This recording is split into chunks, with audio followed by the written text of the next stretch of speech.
Hello, friend. I would like to say Merry Christmas to you. What a wonderful season that around the world people are acknowledging the birth of the Savior. I have a message I'm going to share with you over the next few minutes that relates to Christmas, but this is not your typical Christmas message. So I'm just going to warn you ahead of time. It's going to bless you and it's going to challenge you. Get ready. Welkom bij Antwoorden met Bayless Conley. God ziet je. Hij houdt van je. En wat er ook aan de hand is, hij heeft de antwoorden op je vragen. Well, as I said, it is the Christmas season, and oh, how we love Christmas. Here in my country, in the United States, we celebrate Christmas traditionally by giving gifts to one another. And that stems from recognizing the original gift that was given, which is God's Son. John 3:16 says, God so loved the world that he gave. He so loved the world that he gave his only begotten Son, that whoever believes in him wouldn't perish, but would have everlasting life, have eternal life. How God gave his Son, but he didn't give him so that Jesus could come and, be a part of some dinner party. He gave his Son to the world. And I think often about this. Jesus existed with the Father in eternity past. Perfect relationship, perfect love, perfect bliss, perfect oneness. And then man who is created in God's image sins. The world is plunged into darkness. And God has a plan to rescue man. Sin must be judged. Sin has to be atoned for.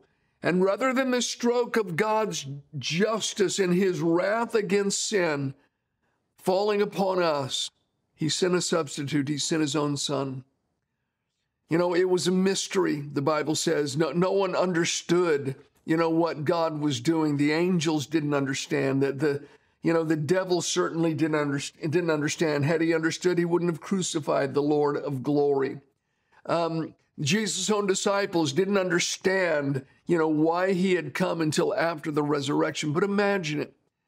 In the throne room in heaven, there's the Father and the Son at his right hand, and they're whispering in hushed tones. Now, this is my imagination. And I just see down this long corridor into the throne room, there's just angels stationed, on each side all the way down. And there's something different today. There's something different in this moment that they've never sensed before. There's a solemnness that they've never sensed before. And I see the Father and the Son speaking in, as I said, hushed voices. And imagine the angels just flicking a glance at one another, across a hallway like, what's going on? Do you understand? And they don't know. And Jesus, I see him just shaking his head, getting slowly up from the Father's presence, beginning to walk down that corridor. And again, the angels, I just see them. They're standing at attention. And it's just like, what's going on? What's happening? What's happening? Jesus walks down to the end of that corridor. I see these two huge doors. He reaches, puts a hand on one of the doors and glances back as if to look at the Father one last time. And when he glances back, suddenly he disappears. And at that moment, he's conceived in the womb of a virgin named Mary. She's just been visited by the angel Gabriel, and she declares, when he tells her, you're going to give birth to the Son of the Highest. And she says, let it be to me according to your word. At that moment, Jesus, who was in heaven, who pre-existed with the Father, suddenly is conceived in her womb. And eventually he's born as a human baby. He's all God, but he's all man. And he wasn't born in a palace to the rich and the influential. He was born in a stable. Some say it was a cave that was, a natural cave, or something that was hollowed out from the rock, a place where they kept animals. And when he was born, he was laid in a feeding trough in a manger. He was raised by that poor carpenter and his mother in obscurity. ended up living in Nazareth. And listen, that was, as we say, that's the other side of the tracks. God gave his son because he so loved us. But think about what he gave him to, who he gave him to. Jesus came into this broken, sinful world as one of us. And then he was taken by cruel hands, by wicked hands, by jealous hands, put through a mock trial, beaten without mercy, and crucified. And there on the cross, suspended between heaven and earth, God, he laid the sin of the world upon his own son, and his judgment, his wrath against our sin was laid upon Jesus, and he died under the weight of our sins.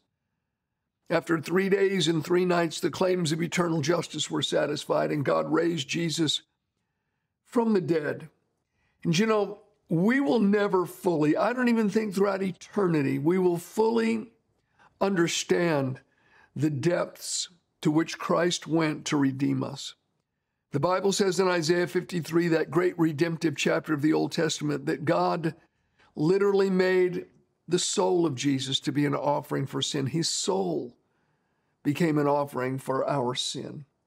You know, Jesus talked about Jonah, as Jonah was 3 days and 3 nights in the belly of the fish, so the Son of Man will be 3 days and 3 nights in the heart of the earth. We'll never fully know what transpired, and we'll never fully know truly the weight and the fullness of what Christ did for us. But God so loved the world that he gave his son. And I want to read to you from Romans chapter 5, verse 6. I want you to think about this. Romans chapter 5, verse 6. For when we were still without strength, in due time, Christ died for the ungodly. For scarcely for a righteous man will one die, yet perhaps for a good man someone would even dare to die. But God demonstrates his own love toward us, and that while we were still sinners, Christ died for us. Verse 10, for if when we were enemies, we were reconciled to God through the death of his son, much more having been reconciled, we shall be saved by his life. I want you to think about this. When we were without strength, in due time, Christ died for the ungodly. We were without strength, and we were ungodly. We were not like God. We were without strength. We didn't have the strength to redeem ourselves. We didn't have the strength to fix the problem. We didn't have the strength to cleanse ourselves. We were unable to become like God again. We had become ungodly. And when we were ungodly and without the strength to redeem ourselves, to lift ourselves, to fix ourselves, Christ died for us. And it went on and it says that God demonstrated his love towards us while we were still sinners. We were lost in our sin. The wages of sin is death. And we were by nature, the scripture says, by nature, children of wrath. Christ died for us. God sent his son when we were sinners. And then it says, when we were enemies, we were reconciled to God through the death of his son. Think about it. We were without strength. We were ungodly. We were sinners, and we were enemies. Enemies of God. Sin is an offense to God personally. But more than that, we were enemies of God because we were at war with him, fighting over the lordship of our own lives. We're determined we're going to live it our way. You know, we're going to be the master and commander of our own lives. When we were created to worship God, we were created to submit to God, to walk with God, to love God.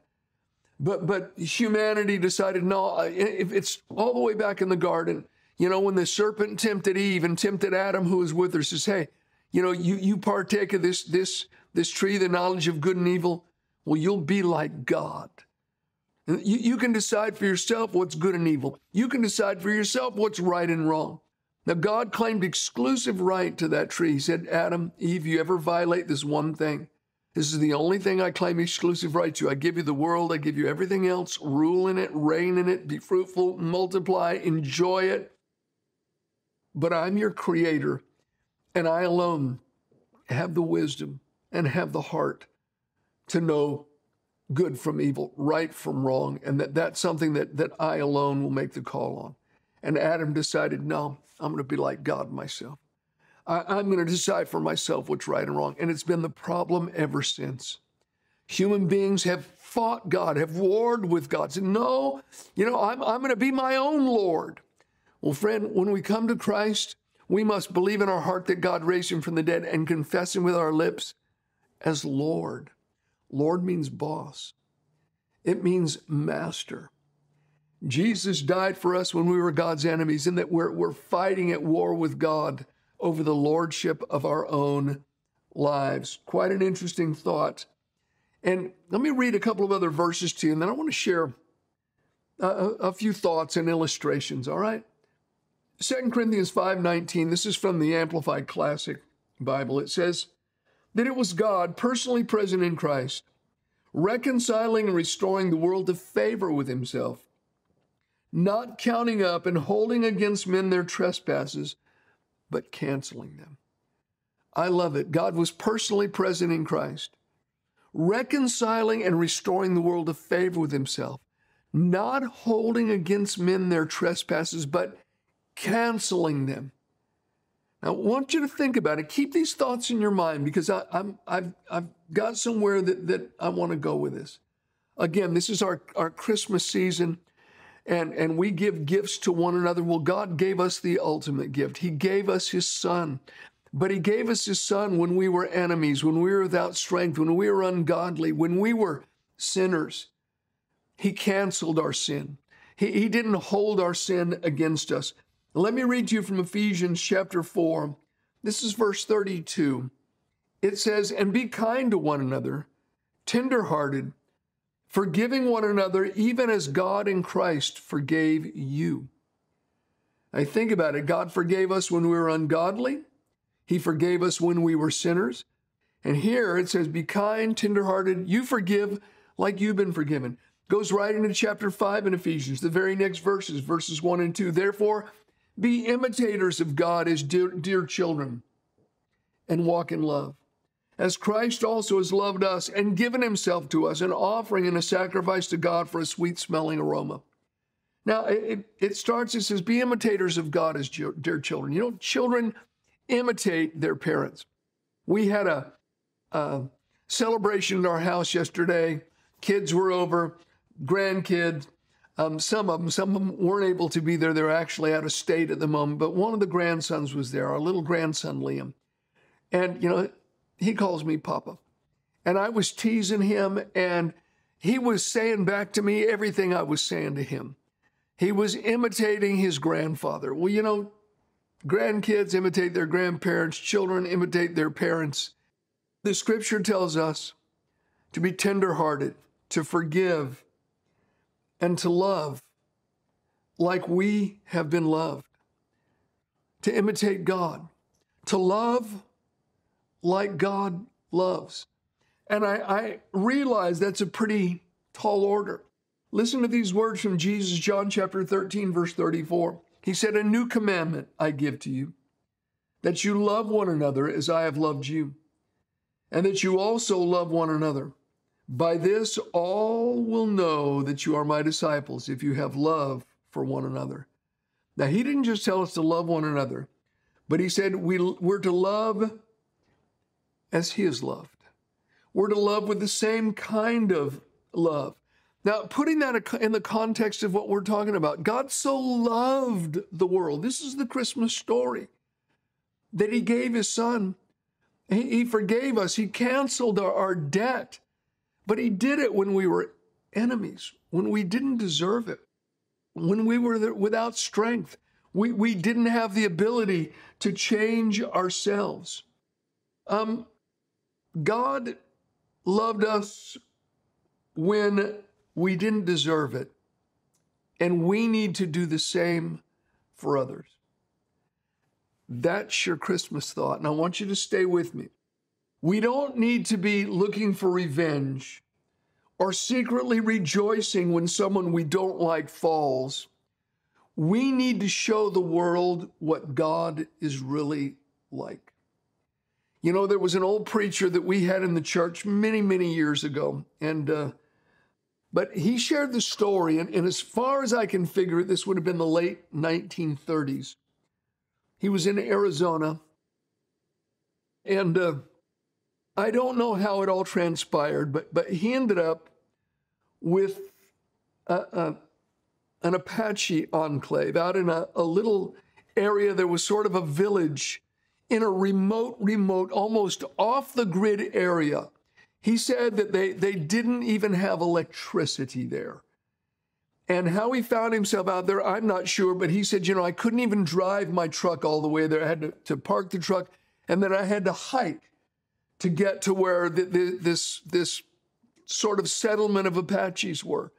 He says, and I found them, says, I went to preach the gospel to them. He says, but no one spoke English, or at least they didn't let on that they spoke English.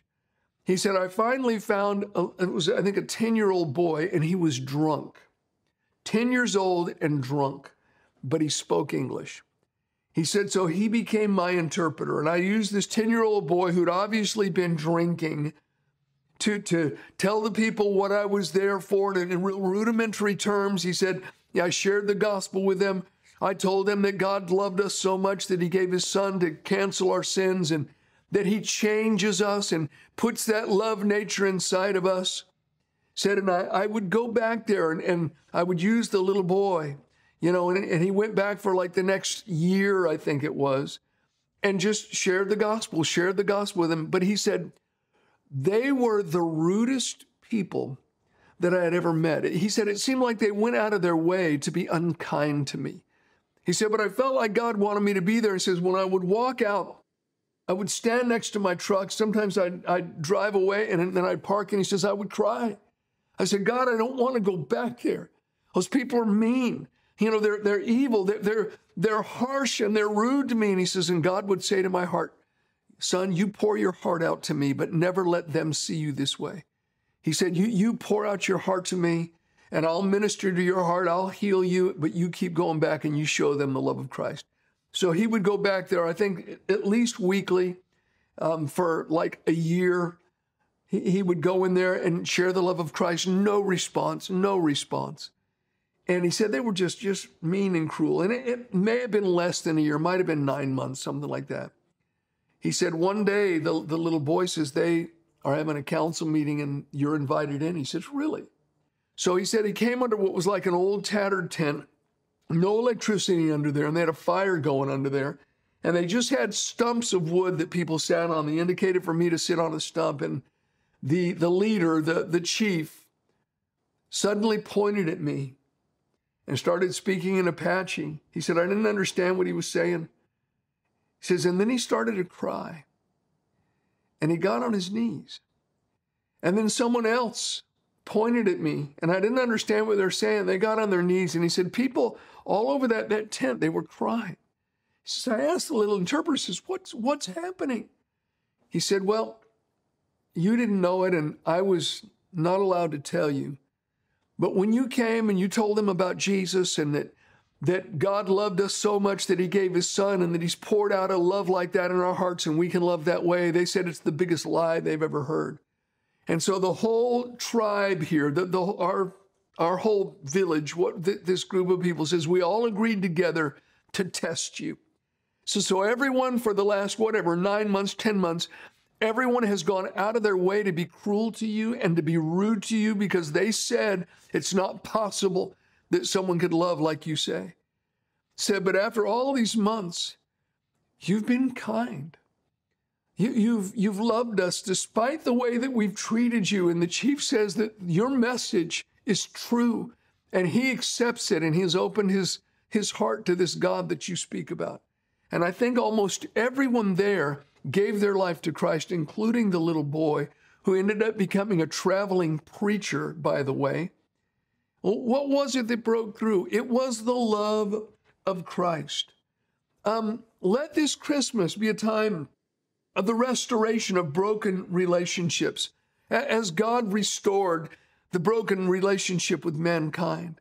Maybe there's some relationships that you can love in the same way Christ has loved you, and see that relationship restored. I love the book of Philemon. There's only one chapter in it. You want a short New Testament chapter to read? Short New Testament book is the book of Philemon. Philemon was a wealthy Christian, had a home and had a church in his home, And he had a slave named Onesimus. And Onesimus, apparently from what we read in the scripture, robbed Philemon, stole from him, and then ran away to get lost, amongst the throngs of Rome. Ran away to the city of Rome. Well, something went wrong. Onesimus apparently got arrested, got put in jail. And guess who his cellmate was? The Apostle Paul. Paul refers to it in the book of Philemon. And he calls Onesimus, my son whom I've begotten while in my chains. So Paul leads Onesimus to Christ there in prison. And Paul goes on, talks about him, and said, he's my own heart. He said, before he was unprofitable to you, but now he's going to be profitable. It's interesting. The name Onesimus means profitable. And Paul's making a play on his name. Says, look, he was unprofitable to you, but now he's gonna live up to his name. Paul actually sent Onesimus to Philemon with the letter of Philemon that's in our Bible. Paul was asking Philemon to love like God loved him. Philemon, your sins have been forgiven. You've been loved by God. Now I want you to extend that love to Onesimus. He was unprofitable before, but if you love him, he's going to be profitable. And Philemon did forgive him and did love him. And you know what? History tells us that Onesimus became the bishop of the church at Ephesus. He was loved into greatness. And you can love people into greatness, my friend. You can.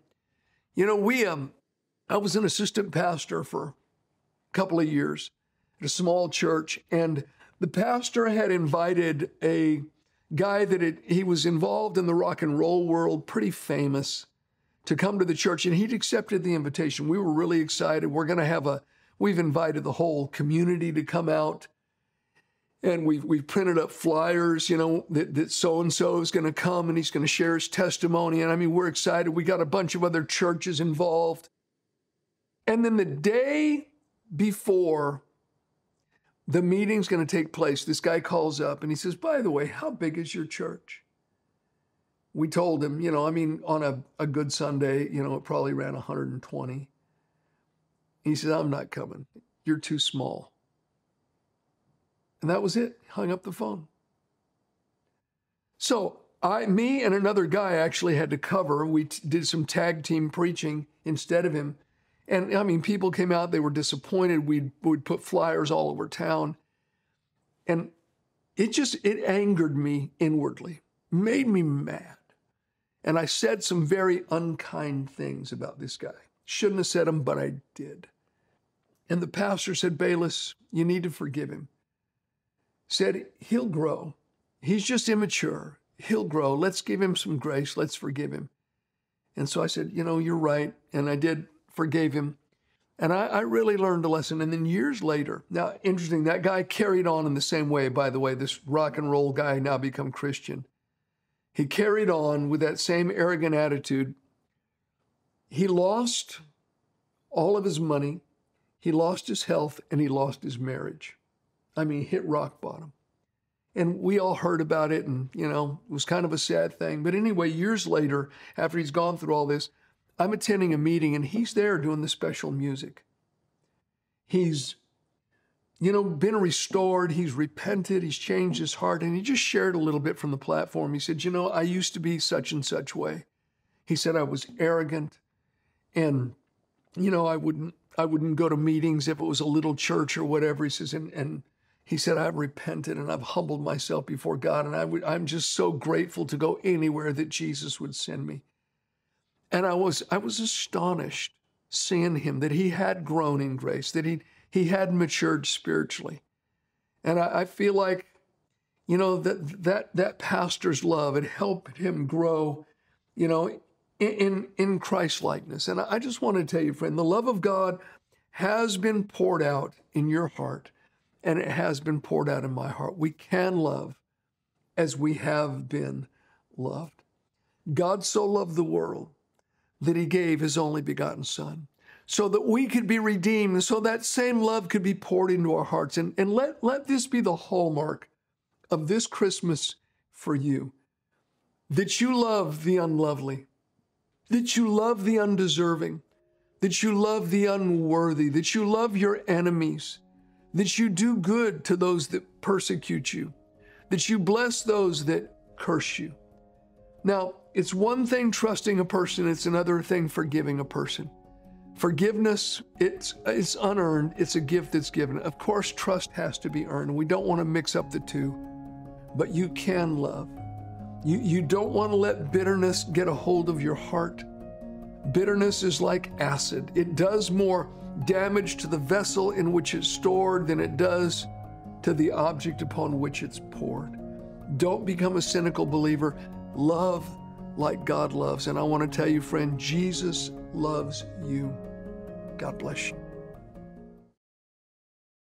We have a daily email devotional that I believe can be of great benefit to you.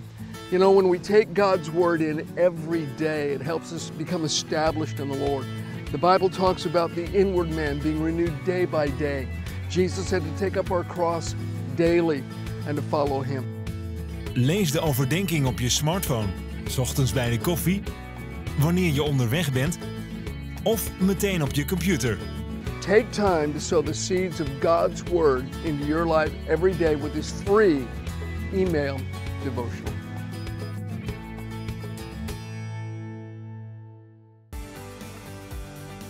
Wil je meer weten en op de hoogte blijven van Antwoorden met Bayless Conley? Meld je dan aan voor de gratis maandbrief van Bayless per e-mail of per post. God zegen.